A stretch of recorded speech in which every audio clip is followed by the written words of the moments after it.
Man, you have really soft skin. Do you feel taken care of? I do. Seems like you have a lot more face than I do, because I don't remember you taking this long on me. I want to pretend to be surprised that those two couples went home. I really want to pretend to be surprised, but I'm not. Given the fact that Chanel and Micah met around 3 a.m., I'm not surprised that they eventually left. And the fact that Dave was very insecure in his coupling and was very worried that his partner was going to leave him for Nick, I'm not surprised that they left. I actually empathize with Nick and Mariah because they've been left hanging. And then with the couples remaining, well, what do you think? I saw it coming with JR and Sandy. It was just a matter of time, and I'm not surprised that finally they went there. And with Zaina and Scotty, for me, they're still meeting each other's representatives, and they're still in the gray area.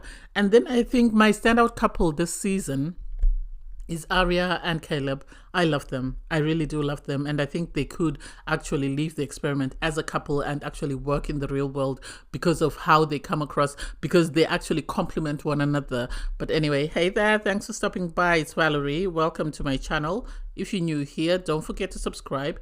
Click the like button, turn on the notification bell for when I upload new videos, and definitely leave a comment. In this episode, I'll be reviewing The Ultimatum, Season 3, Episode 4. This season is a dumpster fire. It really is. You have JR and Sandy come back from shopping, and she reveals that she told, Nick that they kissed. And you can see the look on JR's face that is like, oh my God, I've been caught.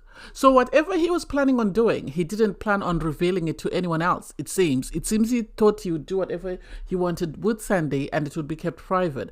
And I think Sandy, in telling Nick, she did it out of spite. I don't think she did it because she was being honest. I think he was annoying her. And as a way of getting back at him, she told him that, well, actually I've kissed, JR. Because for her to say, I didn't want to tell him, but I also didn't want to lie to him and then come back and say this is what happened. You and JR must have had a conversation before you did what you did. So for you to pretend like, suddenly you were caught in this place whereby it was either you lie or you tell the truth. No, don't play with us. We're not little kids. Don't play with us. And so I feel really bad for Nick because as much as his connection with Vanessa was great, I don't think he ever envisioned that his partner would couple up with someone who would lead her, or who she and the new person would sort of actively be tempted to be physical. And so for Sandy and JR to try and convince us that their connection is more than just sexual, that's a lie. I've been saying this from day one, that's a lie. The two of them coupled up before because they wanted to bang, and this is what they got. And so here we are. Things are just about to start going wild, and I don't see how they can ever recover from that. You then have Mariah and Nick walk into their apartments and they're looking for their new spouses and they can't find them. They can't find them anywhere, only for production to reveal that, apparently the two couples, so you have Chanel and Micah and Vanessa and Dave, decided to just come back, pack their stuff and leave without telling anyone. And it's like, these people really are very troubled in their relationship. If that's threatened and that codependent that they cannot go a couple of days without being with their partner, then it's a hot mess. And we all saw this coming with Chanel and Micah because of the fact that they left their partners in the middle of the night to go and meet up. So I'm not surprised that they decided to leave the experiment. Dave, I know, was threatened by the fact that Vanessa might have a stronger connection with Nick, but still at the same time, I feel like both couples would have benefited by staying in the experiment, especially Dave and Chanel, because they would have found or they would have learned a lot more about themselves and sort of gained independence away from their partner instead of being so codependent that they can't do anything without their partner's approval or without their partner's presence. Wow, these two couples leaving really affected the groups and the group's dynamic, and people are feeling some type of way. Are they to be blamed? No, because they wasted everybody's time. Why come into the experiment? Why agree to couple up with someone, move in with someone, and then turn around and just leave without telling them? The least they owed them was a sit down and a conversation to just say, I'm sorry, but I really am struggling. I have to go. I have to check out. That way you're not looking for someone who you don't know where they are. Anyway, so you have, they have Nick and Mariah sit down for a conversation and they're sort of chatting about their experience and what happened and how they found out that their partners had left. And so I feel like Dave, I know they're trying to rationalize that, oh, Dave was threatened that, Vanessa might connect with Nick. No, Dave's ego was bruised. Because when he initially came in, he was telling, Vanessa that what if I meet someone that I connect with very well? How will you feel about it? And then for him to come in and have Mariah as his number one and Mariah not even blink an eyelid towards his direction is what bruised his ego. This is why he wanted to pack up and leave, because it turned out that actually Vanessa was the more popular one than he was. And so the idea that she was more popular, she was creating a bond and a connection with somebody else is what upset him. This is why he decided to pack his bags and leave. With Chanel and Micah, I don't know why they left. I really don't know why they left, because for me, it doesn't make sense. It's not like they were both in romantic connections, unless Chanel was afraid that, Micah over time would develop a romantic connection with Mariah. Maybe that's why she decided to leave, but it doesn't make sense. I agree with the conversation between Nick and Mariah, where they agreed that they will support one another, but they will not move in together, because I think there's no connection there. They didn't even connect on this sort of speed dates, so it would be very awkward. It would be like that cowboy guy that they settle up with. What's her name? I've forgotten. The little girl, the little Filipino girl that's now got a baby. What's her name? I've forgotten. So it would be like that, but they created a friendship, whereas with this two, I don't know whether they actually do have a friendship. I think they remind each other of the other, and this is why they're afraid to be in close proximity, because if they do move in together, it's like holding a mirror up to yourself, and I don't think they're ready for that. This is why maybe they've decided to stay in their individual apartments, but have more sort of meetups whereby they function as a couple, but are living separately, if you understand what I mean. Dana is really trying. She's trying, and she's working overtime to make sure that this man knows that they are in a trial marriage. And they even spoke about, the ring and stuff. And it's like, oh my God, this is a bit too much. She's tidying up, he's busy working. It seems he works remotely, and then they went out for a walk and they were still talking about their, trial marriage and how it feels that they, very comfortable around one another. And for me, Zaina and Scotty are in this sort of gray area. They're in a gray area that's very difficult to sort of decipher, to understand why they chose each other and why they're going through this process, because it seems like there is a sexual attraction there, but also at the same time, it seems like there's someone who's found someone that they feel might make a good partner, and so they're willing to go through the experiment with them to see if they can grow and learn a lot more about themselves and what they want in a partner. So this is why I put them in the gray area, because it's not either or. And looking at them, I think they're only one fight away from breaking up. What I mean is, they could live the experiment together and function, but the moment the mask falls off their faces, or the moment their representative that's showing up at the moment takes a step back, they will clash. Because it seems like Scotty is one of those people that can be very sort of gaslighting and very sort of vindictive, if you understand what I mean, in the comments that he made about his new connection in front of everyone at the choice. That's the impression that I get. You have Caleb and Aria. They go on a date. They are my cutesy couple. They are my favorite this far. I'm trying not to have a favorite couple anymore because people keep breaking up and it upsets me. So they're having a conversation about their connection and how they're doing as a couple. Obviously, Mariah is on her own and this is affecting Caleb. And you have Aria sort of concerned that this might make him sort of pull away from the experiment because he knows his partner doesn't have anyone to sort of go through the experiment with. But at the same time, I like the fact that they acknowledge, it seems one of their love languages is words of affirmation. Well, it seems that's Caleb's, because when you had Mariah sort of tell him that, I like that you're very caring and you're compassionate, you're empathetic, and you always make me feel safe to be myself. I don't need to pretend to be anything that I'm not. They spoke about the fact that her parents were divorced when she was in high school, and he was very supportive in that conversation. This is why I said when they coupled up that they will be very good for one another, especially Caleb. He will show her qualities that she needs in a partner. If she doesn't leave the experiment with Caleb, I want Aria to live single. Because at the end of the day, Scotty is not it for her. He's not the security that she needs. If she can find security in someone like Caleb, and she can find that she loves that is very calm and reassuring and sort of caring, because apparently she wanted some Thai tea, and because he didn't know what brand she wanted, he bought 3 different brands so that she could pick the ones that she wanted. And for Scotty, I don't think Scotty would do that for her. He doesn't come across as someone who's been doing that for her in the first place. So I like the fact that she appreciates it, and I also like the fact that she made sure to vocalize that she appreciates everything he's doing for her, and that was really cute. That was really cute. They had an ice cream date before where they were sort of asking about sharing a spoon, and she didn't mind, and it's like, oh my god.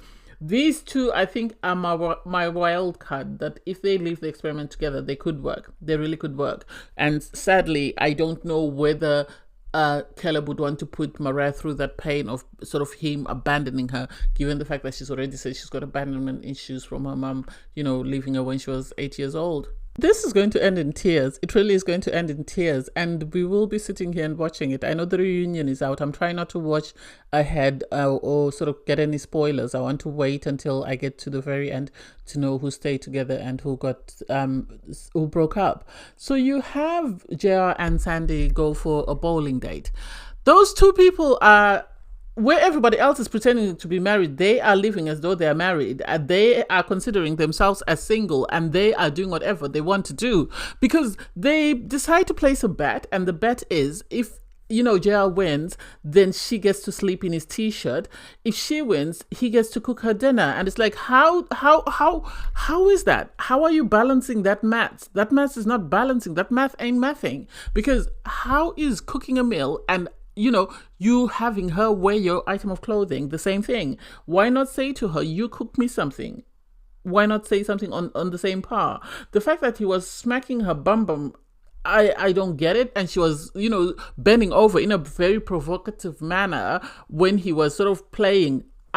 These two people are attracted to one another. These two people are going to do whatever makes them happy, and they're not bothered about their partners. I don't even think they're thinking about their partners, because you have JR sort of acknowledge that Sandy has been avoiding Nick's calls or his sort of contact, because at the end of the day, she wants to sort of commit herself fully to this experiment. And it's like, no, she doesn't need to do that. I think she's not sort of acknowledging his attempts at communication because she doesn't want him to pull her out of the experiment. She's enjoying her time with JR, so she wants to stay in the experiment, and she's worried that if she speaks to Nick, he's going to tell her it's time to leave because I don't want to be alone. And that's the impression that I get.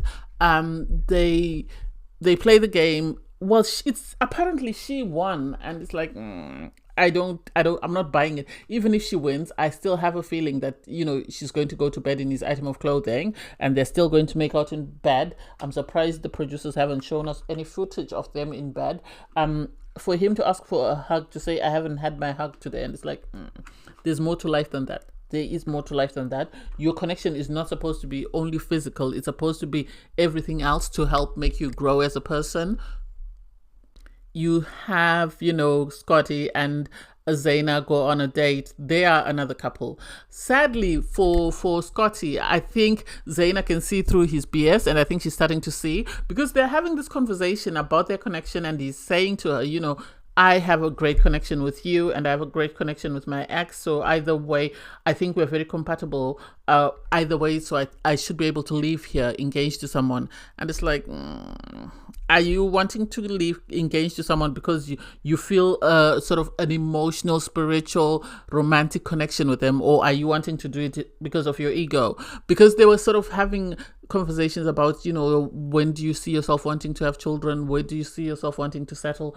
And so for him to say to her, I don't want to be the oldest parent at the parent-teacher school. And it's like, yeah, it makes sense because you're already in your 30s. She's in her 30s as well. She's talking about freezing her eggs, but she's already in her 30s. So I get why the concern.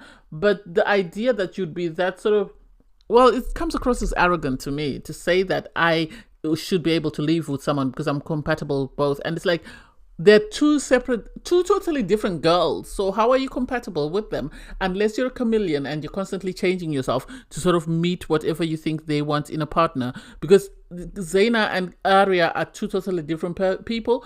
Zaina seems more calculated and sort of Do I want to say manipulative? I think so. Whereas Ari comes across as very emotional and very sort of quiet and very zen. So I don't get how he can say he's compatible with both, because he is a gaslighter. I said that yesterday. Yes, he's a manipulator, so he might have that in common with Zaina, but I don't think he has that in common with Ari. So I think he's going to cry like Dave when he realizes that he's actually not as all that as he thinks he is. So Arya and Caleb sit down for a conversation in their apartment. They're sort of discussing where they are at the moment. They're sort of discussing what they like about one another, what they like about their partners.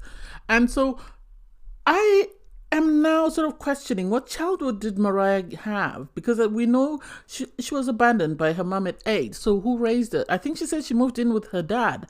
And was that not a good environment for her? What was it? Because with Caleb, he's saying, it's surprising that she has a lot of sort of love, compassion, empathy. It sort of feels like your mom, where you're always safe. And it's like, well, if she feels like your mom and you feel always safe, then is that the sort of partner you want in a marriage? Because there should be more. I don't think your partner should feel like your mom. Yes, you should feel safe, secure, cared for, know that there's someone always cheering for you behind you. But I don't know whether he had trouble explaining what he was trying to say or whatever, but it didn't make sense to me. And so it makes me sort of question that, is he now looking at his partner and thinking, yes, she is all these nice things, but maybe I need a bit more, maybe I need a bit of romance in my sort of coupling? Because they did play a game sort of what do you call it? Jenga. And they were saying it's like building a relationship. So they did that in a prior scene. And so for me, it's a question of, is he seeing qualities in Ari that he likes? Because Ari is also saying there are qualities in her partner that she doesn't like. And so she's questioning whether she shows him enough appreciation, because she's used to doing everything for herself. And so at times she might not acknowledge, that this, whatever he does is enough or is appreciated. And this is where I say the gaslighting comes in, because he was able to Scotty was able to ignite a fire and then walk away and then leave it to explode. Because now he's in her mind. She can't sort of detach herself from that. And she's constantly having to reference the fact that she doesn't know if she appreciates him enough. She doesn't know if she makes him feel seen enough. And it's like, that was horrible of him. That really was. He didn't need to do that to her. He should have left her alone and allowed her to sort of enjoy this experience the same way he is enjoying his experience with Zaina. You have Caleb obviously worried that Mariah is on her own and worried that will she benefit or will she get the full experience from this, given the fact that she's on her own and there's no one there sort of for her to go through the trial with. And it's understandable. I can understand that, because obviously she's just spending time on her own, reflecting. She has no one to sort of discuss with. Yes, she has Nick, but the problem is Nick is more focused on his ex and what is going on with his ex and her new partner. So I get where he's coming from and I really empathize. You have JR and Sandy, they're sort of preparing a meal. I assume this is, as a result of the bowling game where she won and he needed to prepare something for her. And he's sort of saying, it's nice to be with someone who helps me and is sort of in the kitchen with me when I'm cooking. And it's like, but that's not the representative that's showing with Zaina and Scotty. Zaina is always in the kitchen. She's making him breakfast. She's cleaning up. She's doing ABC. So are you saying that's just the front that she's putting on for the cameras then? Because how can you say you appreciate, Sandy helping you in the kitchen, helping you prepare the food and everything else? It doesn't make sense. The cuddles are a bit too much. I know physical touch might be their love language, but I think they're overdoing it. And at times I think the cameras feel a bit awkward. And I think this is why they're sort of filming from a distance to try and see what happens with them. I think the producers know it's only a matter of time before they catch them in the act. And so they're trying to sort of give them a distance to sort of pretend as though they are not there, to see if these two people will become too relaxed and do something inappropriate. While they're sitting on the balcony having their dinner, they suddenly notice Nick, and you have Sandy sort of walk off saying, why is he there? And it's like, what is Nick doing? Is he now stalker vibes? He's already been told by Vanessa that there's nothing he can do to stop these people from doing whatever they want to do. So he needs to have faith that if she's his partner, she's going to stay loyal. If she's not, it's okay. He will find this person and he just needs to keep it moving. He doesn't need to be stalker vibes. Watching Nick and Mariah is very sad. It really is very sad, because at the end of the day, they are just living in this space whereby they are having to entertain themselves. They're having to sort of film and find things to do. You have Nick painting. He's a painter, so he says this allows him to sort of express a different part of him, a different side of him, because he's painting, yes, but he's painting from a place that he rarely paints from. He's painting from a place of anger, of heartbreak, of pain. And so it's really sad, but I hope this allows him to learn more about himself and realize that Sandy is not it. Yes, she's good looking. Yes, she is whatever, but she's not it for him. He needs to keep it moving. I rarely sort of say someone is not it for somebody, but in this case, she's not. You have Mariah reading a book, and it reminds me of when she said, when Micah left, he took the book that he had borrowed me. And it's like, that was a bit mean of Micah. He could have left the book and then maybe come back for it, unless he was told that I don't want you to have any contact with her, because it doesn't make sense to allow someone to read your book and then halfway through the book you take your book and you go. So she's by the poolside, she's reading a book and she's just entertaining herself. And it's really sad, really sad. I don't know why they didn't agree to sort of couple up, because it would have been nice had they coupled up and been in each other's space, even if they used 2 separate bedrooms, just so they had more interactions, because otherwise they're very isolated. You have Scotty and Zaina. They go for a basketball game, and she really did amazing. I don't know whether she played a basketball in school or whether she was a professional basketball player, but she really did amazing. And so they came up with this game whereby they said we'll ask each other questions. And so he spoke about this regret of not having said I love you to his dad the day before his last interaction with his dad. He says apparently as a child he misbehaved, his father disciplined him, so he threw a strop and he really didn't want anything to do with his dad, and then only to find out that his dad died the following morning after he had told him I love you, and he had sort of walked off without saying anything. So that's his biggest regret in life. And so it was a heartwarming story, but I take anything Scotty says with a pinch of salt, because to me he doesn't come across as very authentic.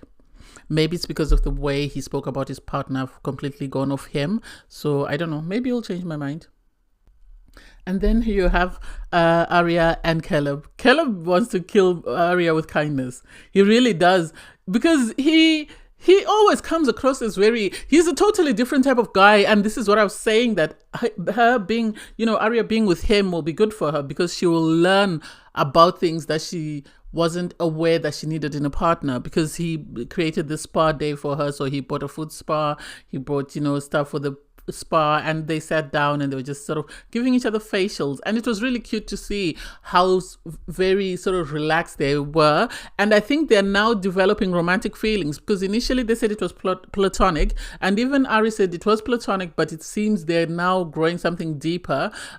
I really loved it. The fact that he's still sleeping on the sofa bed was really sweet. It was really sweet and very heartwarming. And so I've said this before and I'll say this again. They are the people that I see living as a couple, and they will actually work. Yes, it will be devastating for Mariah, but I think he's better suited with Ari. And Ari actually said being around him has shown her that there are nice guys, and there are guys, that can love you and be the person that you want them to be without there being a motive. So I really loved that, and I felt that was really cute. And so I can't wait to see what happens there. I called it. So you have JR and, Sandy go on a date, it's a date, I guess, by the poolside. And so they're sitting there having conversations about their connection. And there is a lot of heavy flirting going on. And the fact that they're so in each other's spaces that they constantly have a body part touching doesn't make sense to me. This is why I said JR for me came to this show to be famous, and also to get his way with someone, and he's found someone who's just in the same mindset. And so for him to tell her that I hate it when you're not close to me, and it's like, what do you mean? What really do you mean that you hate it when she's not close to you? She's somebody else's partner. Have respect. You need to sort of social distance as though, it's COVID times, because this is not your partner. So for him to constantly be touching her, hugging her, kissing on her, and saying, kissing is the only thing that you can do that's acceptable as compared to cheating or having sex. And it's like, you are emotional and physically cheating at the moment. You say you've both been cheated on, and one would expect you to sort of have a lot more respect for your partners. But whatever you're doing is very disrespectful to your partners, in my opinion. It's very disrespectful. The idea that the two of you would feel so comfortable rubbing on each other, sort of hugging each other, kissing each other, and behaving as though you are a real life couple doesn't make sense. This is not the purpose of the experiment. It seems like the producers are constantly having to sort of redirect them and bring them back on track. At the end of it, you see them go back to their room because he says, let's go back up. And the way she seductively walks back, you know what's about to happen. You really do know what's about to happen. They get there, they get in their bedroom and they close the door. I think they do have cameras in the bedroom. So it ends on that. I think they do have cameras in the bedroom. So I wouldn't be surprised if the two of them cheated. Given how they complained about cheating and how if someone cheats with you, they will cheat on you. Well, this is exactly what you're doing.